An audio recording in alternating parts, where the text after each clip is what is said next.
అన్న నమస్తే అన్న. నమస్తే సాయి, బాగున్నావా? బాగున్నా అన్న. చెప్పు సాయి. మనకు మెట్టపైర్లు వేసుకోవడానికి ఏమైనా విత్తనాలు ఉన్నాయన్నా? ఉన్నాయిగా సాయి. ఆ ప్యాకెట్లు ఇవ్వమా, కందుల ప్యాటర్న్ పెసర్ల ప్యాకెట్లు ఇవ్వనమ్మా. ఇది వచ్చేసరికి పెసర్లు, దీని నెంబర్ వచ్చేసరికి LGG 630. ఇది 4 కేజీల ప్యాకెట్. దీని పంటకాలం వచ్చేసరికి మనకి 60 నుంచి 70 రోజుల్లో కోతకు వచ్చేస్తుంది, ఒకటేసారి కోతకు వచ్చేస్తుంది. నెక్స్ట్ ఇది మినుములు. ఈ వెరైటీ పేరు వచ్చేసరికి PU31. ఇది అన్పాలిష్డ్ మినుములు అనమాట.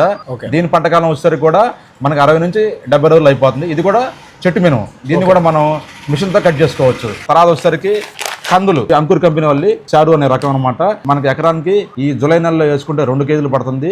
మనకి ఎకరానికి మినిమం తక్కువ కంది వచ్చేసరికి 8 నుంచి 10 క్వింటాలు వస్తుంది. మార్కెట్ లో కూడా మంచి ధర లభిస్తుంది. ఎవరైనా మెట్ట పైరు కోసం ఎదురు చూస్తున్న రైతులందరూ కూడా ఈ 3 రకాలని పెసలు, మినుములు, కందులు సాగు చేసి మంచి లాభాలు పొందగలరని కోరుకుంటున్నాను. తెలుసుగా ఎట్లాంటి విత్తనాలకు ఎక్కడ రావాలో. పద్మా సీడ్స్, మిర్యాలగూడ.